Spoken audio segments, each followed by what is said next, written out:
Para restaurar la familia hay que empezar por el principio. ¿Y cuál es el principio de la familia? El principio de la familia es el matrimonio.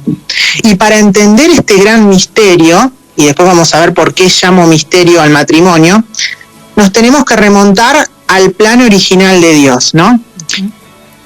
Y tenemos que saber que el ser humano fue creado por Dios como un lazo armonioso entre el mundo material y el mundo espiritual, ¿no? El hombre no debía ser ni solamente animal ni solamente ángel.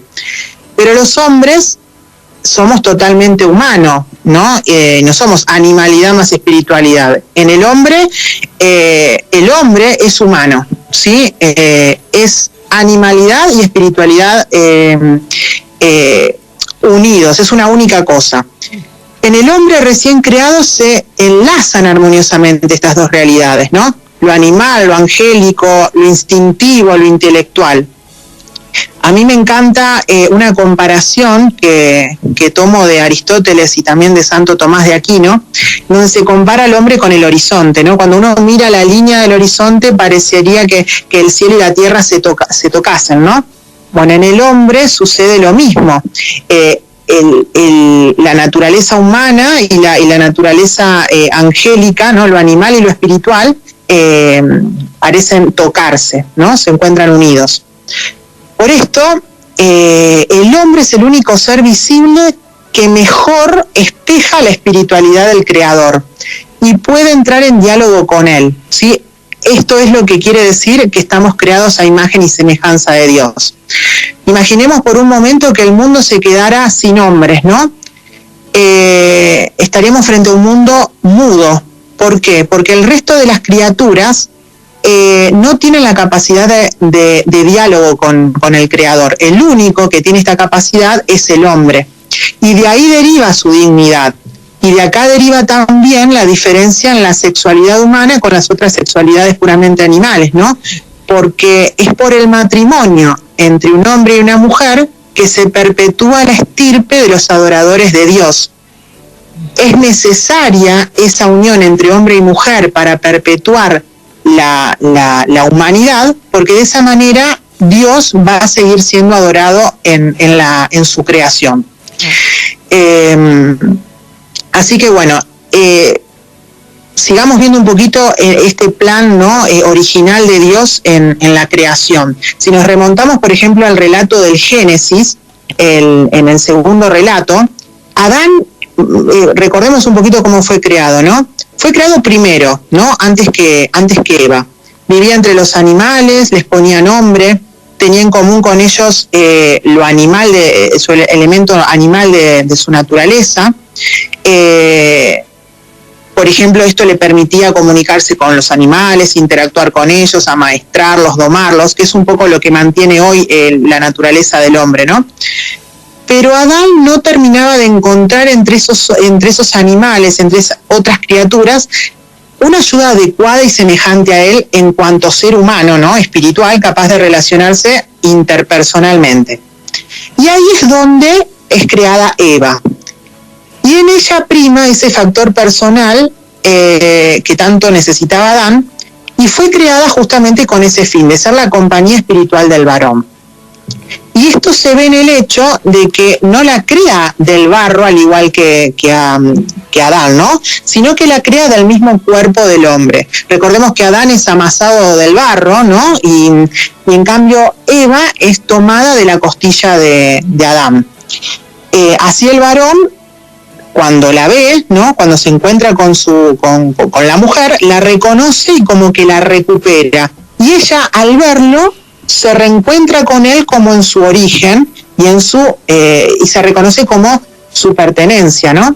Sí. Ella proviene del cuerpo del hombre y son copartícipes de una sola carne y de un solo cuerpo, ¿no? Y esto también lo vemos en el sacramento del matrimonio, ¿no? Ese ser una sola carne y un solo cuerpo.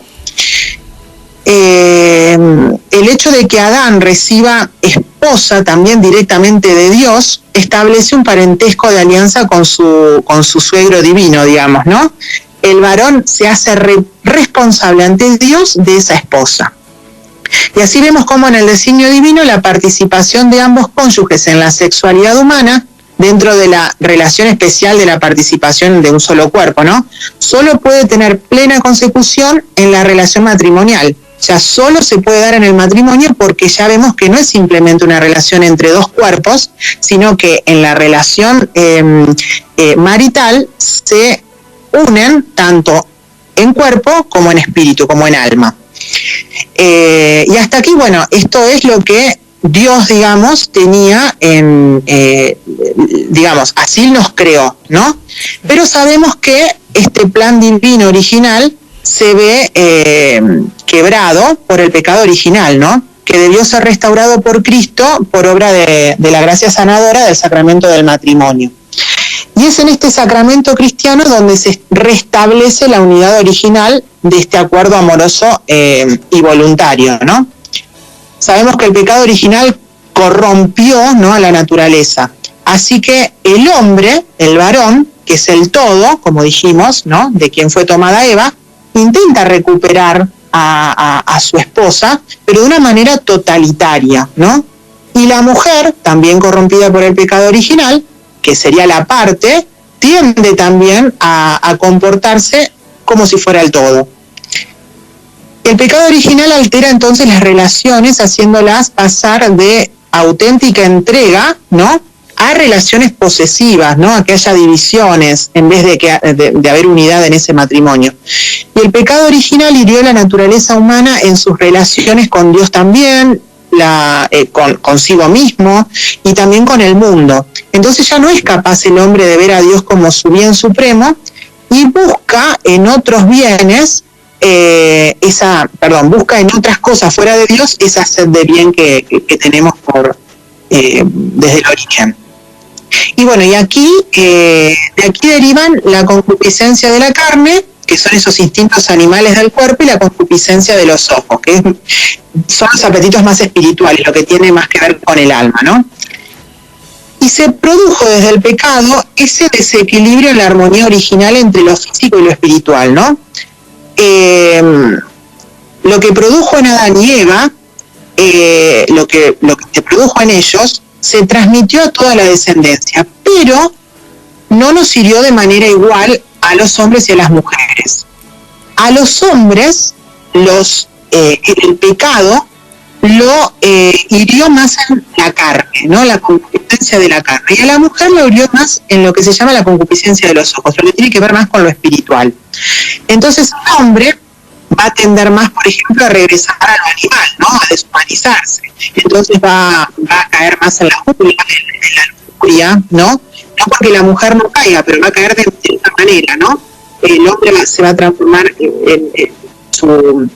Por ejemplo, va a comer de manera desaforada, ¿no? Va a tender es más, a comer y a beber hasta hacerse daño muchas veces. Y con respecto a la lujuria, se puede volver hasta incapaz de morir a esa pasión, ¿no? Y a buscar hasta en el matrimonio un punto de placer más que un entregarse a sí mismo. Y en la mujer, la concupiscencia de los ojos, o sea, este desorden en la parte espiritual, se ve en los afectos, en un deseo que arroja el alma hacia la avaricia, hacia la vanidad, hacia la ambición, ¿no? El desorden, por ejemplo, en los deseos de que la reconozcan, de consideración social, de bienestar, de comodidad, ¿no? Busca ser querida, llamar la atención, y tiende, y esto es muy interesante, a subirse a lo angélico, ¿no? Como a usurpar lo divino. Ella se inclina como al ejercicio legal de la divinidad. Ella quiere el bien, busca, pero el bien a su manera. Que la mujer es la que va a decir lo que está bien y lo que está mal, ¿no? Entonces la mujer, así como el hombre se vuelve más animal, la mujer tiende a volverse más dominadora, ¿no? Entonces ganan este desequilibrio del pecado original por la gracia en el matrimonio. El matrimonio se hace imposible, ¿no? Y ahí es donde surgen las crisis, donde desaparece la amistad matrimonial, que es lo que, digamos, Dios quiere realmente para el matrimonio. La lujuria del hombre termina asqueando a la mujer, la dominación de la mujer harta al hombre, y esto, bueno, hace imposible la felicidad que Dios ha destinado para el hombre dentro de esta amistad matrimonial de la que hablábamos, ¿no? Y obviamente no se puede, no se va a encontrar nunca la virtud, ¿no? Así que bueno, ya vemos cómo Satanás, ¿no? Tenía muy en claro esto, y fíjense cómo tentó a Eva también teniendo en cuenta esto, porque la tentó con querer tener la ciencia del bien y del mal, y con querer ser como Dios, porque ella es la que podía entrar más fácil por ese lado, ¿no? Por ese ejercicio ilegal de la divinidad, y por esa usurpación de la divina providencia. Pero ¿qué pasa cuando Eva, digamos, a través de caer en la tentación, fue como Dios? No fue corriendo a comunicarle a Adán su conocimiento, ¿no? Y poder, sino que fue y le dio de comer, o sea, atendió a su animalidad, a su corporeidad, ¿no? Empezó a ejercer esa manipulación, esa dominación. Esto, bueno, si prestamos atención, es lo que pareciera ser el tipo de manipulación que se desarrolla, ¿no?, hoy en nuestra civilización, que nos hablan mucho del machismo, ¿no? Y en realidad, si nos ponemos a ver, está más bien bajo el signo de Eva nuestra civilización de hoy. Y específicamente, esta civilización trata de reducir al varón como a ese nombre que le dan hoy, ¿no?, al macho, y así como someter al hombre para desactivarlo, ¿no? Para borrarlo como líder espiritual digno de ser obedecido, ¿no? Y bueno, detrás de todo esto obviamente está lo que hoy tanto sufrimos también, que es el tema del feminismo, ¿no? Todo tiene que ver con todo. Pero bueno, veamos un poco cómo todo esto, ¿no?, se sana o sea, las heridas del pecado se sanan por la gracia de Cristo, ¿no? Y recordemos un poco el Evangelio de las bodas de Caná, ¿sí? Para el que lo quiera leer, les recuerdo la cita que está en Juan, capítulo 2, versículo 1, ¿no? En este Evangelio podríamos destacar 3 etapas. La primera sería, bueno, como en toda boda, ¿no?, un vino preparado por los esposos, ¿no?, y para los esposos, y es un vino como expresión de la alegría de estos esposos. Este vino inicial, que es el que luego se va a terminar tan pronto, es el signo del amor inicial entre los esposos. Pero en la segunda etapa, este vino inicial, el preparado por los esposos para la boda, se acaba, ¿no? Y esto lo podemos relacionar con... se acaba el vino y queda solamente agua, ¿no? Entonces, lo podemos relacionar con que ha llegado demasiado rápido a este matrimonio la cotidianeidad, ¿no? Más rápido de lo esperado. El agua sabemos que es una bebida cotidiana, necesaria y vital, pero insípida, o sea, uno no va a festejar con agua, digamos, ¿no? En esta etapa es en la que surgen esos sentimientos de, bueno, esto era el matrimonio, ¿no? Así tan rápido se acabó lo que nos habíamos prometido, ¿no? No tiene más nada para ofrecerme, ¿no? Estos sentimientos como muy del mundo, ¿no? Y ojo que no aparece este pesimismo solamente en matrimonios, digamos, no católicos, sino también dentro de matrimonios católicos y con el sacramento, ¿no? Y luego viene, digamos, la tercera etapa, en donde María, ¿no?, la Santísima Virgen, la Madre de Jesús y Madre nuestra, como siempre, prestando atención a las necesidades de sus hijos, intercede, ¿no? Y habla con Jesús de las necesidades de este matrimonio del Evangelio, pero bueno, Jesús le dice, no es mi hora. Y con esto se refiere a que su obra de salvación en la cruz, donde nace su prometida, que es la Santa Iglesia Católica, la prometida, la esposa de nuestro Señor Jesucristo, que nace de su corazón abierto en la cruz, todavía esa boda, esa obra de salvación no ha llegado. Y aún así, obviamente, como no se puede negar a los pedidos de su madre, igualmente hace el milagro, ¿no? y no solo hace el milagro de convertir el agua en vino, sino que también hay que prestar atención en que la cantidad era asombrosa, pero la calidad de ese nuevo vino era mucho mejor que el primero, dice el Evangelio. Se sirve este nuevo vino y los rostros de los novios y de los invitados se vuelven a iluminar, ¿no? Con una nueva alegría todo continúa, y las reservas del vino, porque el vino nuevo, digamos, era en cantidad mucho mayor que el que habían ofrecido al principio, deja como tranquilos al matrimonio, ¿no? En esa confianza de que, bueno, Jesús protege esa unión. Un matrimonio católico posee una riqueza mucho más grande que un matrimonio en sentido mundano o en sentido humano. El mundo, de hecho, no conoce esta tercera etapa, ¿no? En donde el matrimonio no es de dos, sino de tres, ¿no?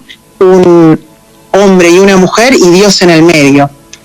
Y los numerosos divorcios y hasta los concubinatos que hoy vemos, ¿no? O por ejemplo los divorciados vueltos a casar, provienen también de esta segunda etapa, ¿no? Que no logran pasar a la tercera y dejar entrar en sus vidas a nuestro Señor, ¿no? Para que obre en esa unión. Y María quiere ahorrar estos sufrimientos, estas desilusiones a los matrimonios, ¿no? Siempre está dispuesta. Así que bueno, yo al principio había hablado del matrimonio como misterio, ¿no? Para verlo como Dios ve, ¿no? Al matrimonio tenemos que vivirlo en esta clave, en clave de misterio.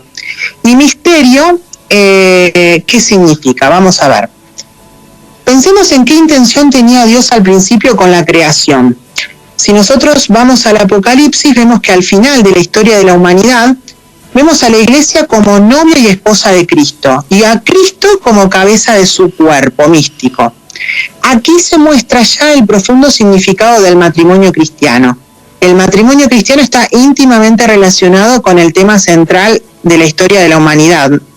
En el sacramento los esposos están involucrados en este plan. Están involucrados y deben vivir como Cristo y como la Iglesia, como estos esposos eternos. San Pablo dice, gran misterio el del matrimonio, ¿no?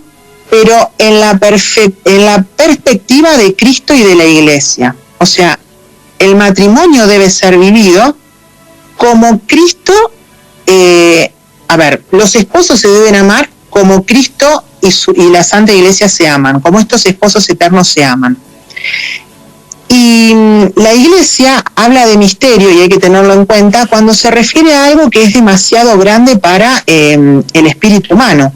Entonces, si hablamos del matrimonio como misterio, estamos hablando como algo que está más allá necesitamos una ayuda del cielo para poder llevar adelante el matrimonio. Como dijimos, San Pablo llama misterio, ¿no?, al matrimonio, para que los esposos reconozcan la grandeza de su estado de vida. Eso que viven todos los días es tan profundo y significativo que nos debe sorprender. Y y esto no se conoce, no se conoce, no se lo vive de esta manera, o no se suele hablar del matrimonio de esta manera, ¿no? Pero ¿cómo vivir el matrimonio en esta sintonía? Bueno, primero sabiendo, meditando, rezando esta verdad, ¿no? En el matrimonio el esposo se convierte en el representante de Cristo y la mujer en la representante de la Santa Iglesia. Entonces hay que mirarlos y ver cómo se tratan esos esposos divinos para saber cómo deben tratarse los esposos humanos.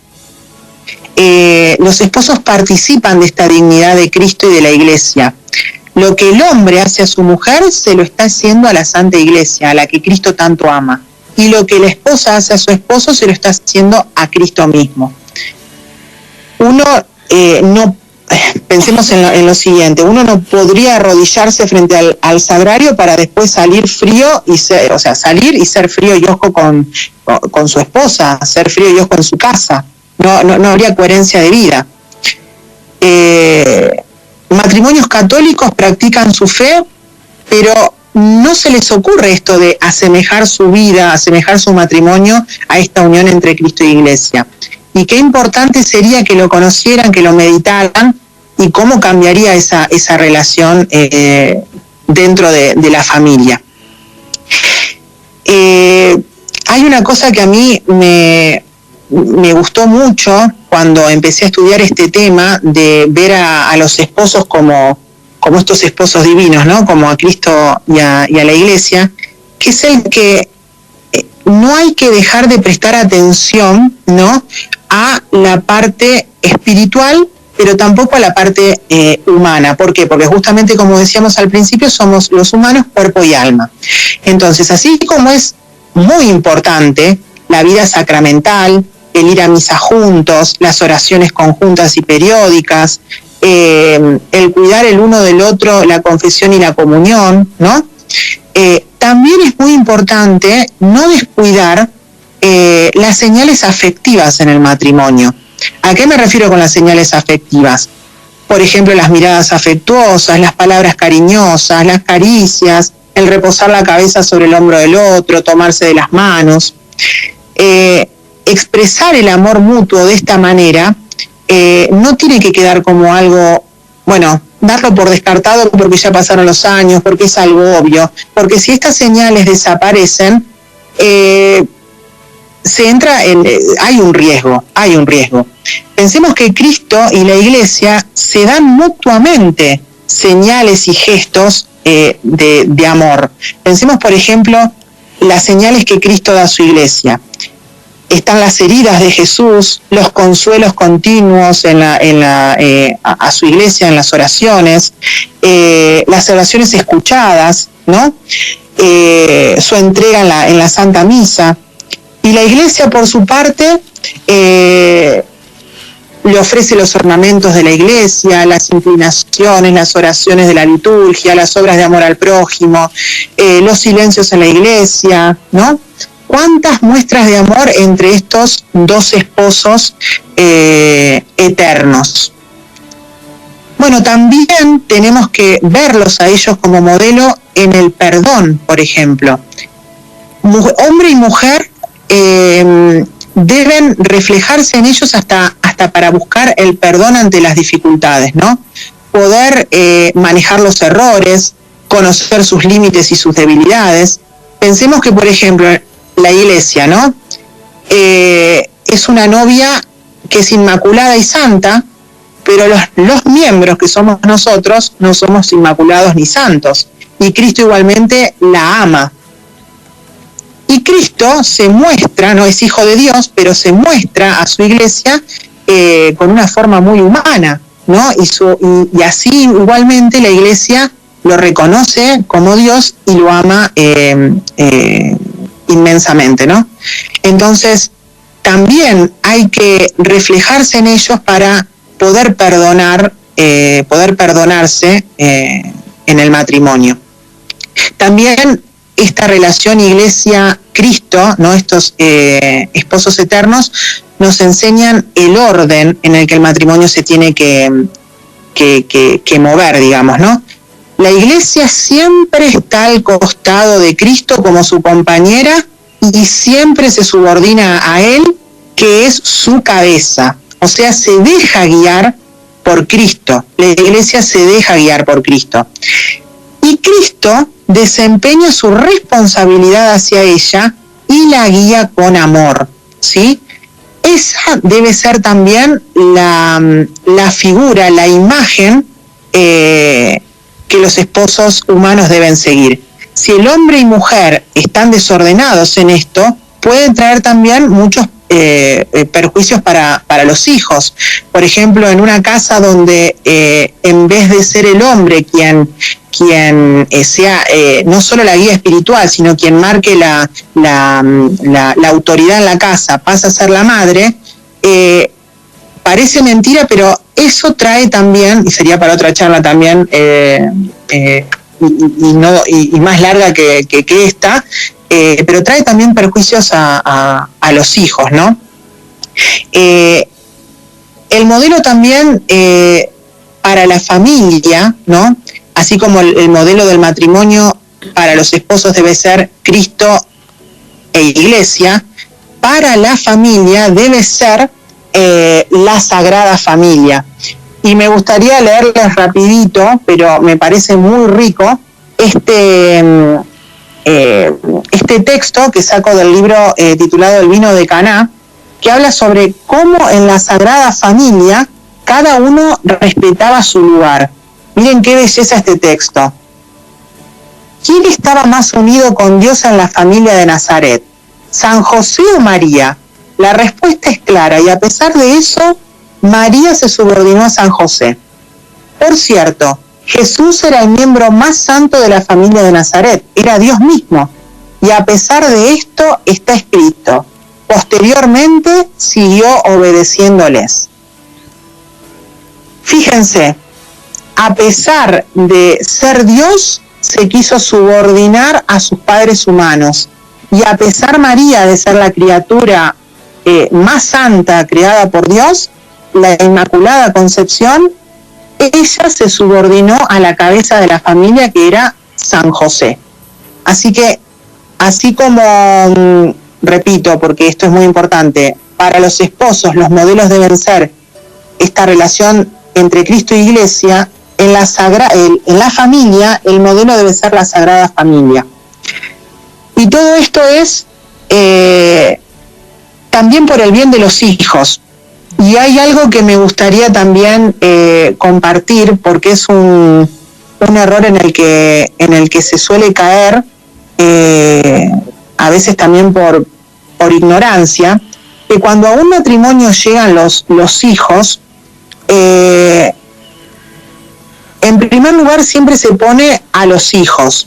Y en realidad, para que los hijos puedan ser realmente felices, puedan estar realmente ordenados, puedan tener un desarrollo pleno psicológico, afectivo, espiritual, tiene que haber una unión tal entre los esposos, no tienen que olvidarse que ellos fueron primero. Entonces, a pesar de que aún aunque estén los hijos, primero deben ser los esposos. Y aunque parezca de alguna manera hasta egoísta a los oídos del mundo, ese estar primero de los esposos es en pos del bien de los hijos. Los hijos que ven que sus padres se dedican tiempo, se hablan con amor, se muestran afectuosos frente a sus hijos, ¿no? O sea, no dejan de regalarse estas señales afectivas frente a sus hijos y demás. Son hijos felices, son hijos equilibrados, son hijos sanos, ¿no? Crecen de una manera, digamos, se hace un buen sustrato para que pueda, digamos, desarrollarse esa plantita no solo fuerte, sino derecha, digamos, ¿no? Para poner el ejemplo. Así que, bueno, esto era lo que quería compartirles.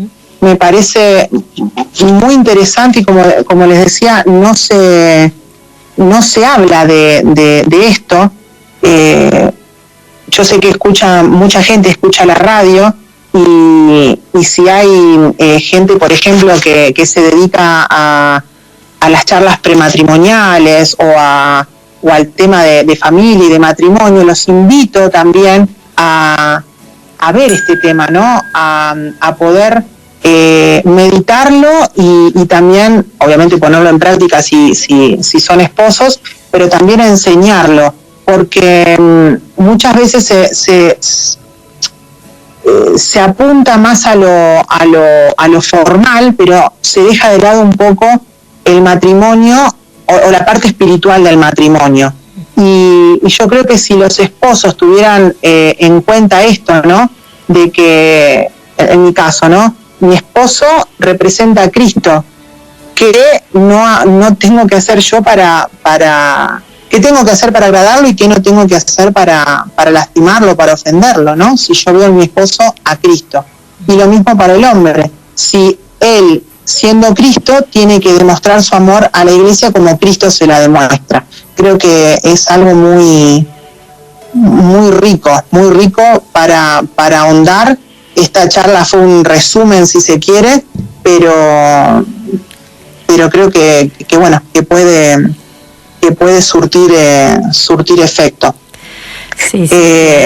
No sé si les parece, hermosa, pero sí. Perdón. Es hermosa la catequesis que estás dando y la verdad que falta mucha conciencia de matrimonios, ¿no? De formación a los matrimonios, y que el matrimonio sepa realmente lo que significa el sacramento, y que hay que cuidarlo. Y como siempre nos dice el Padre, nosotros los que estamos bajo este sacramento, nos dice, vos, me dice a mí, mirá a tu esposo con los ojos de María, como si fuera San José. Y a mi esposo le dice él, mirá a tu esposa como si fuera María.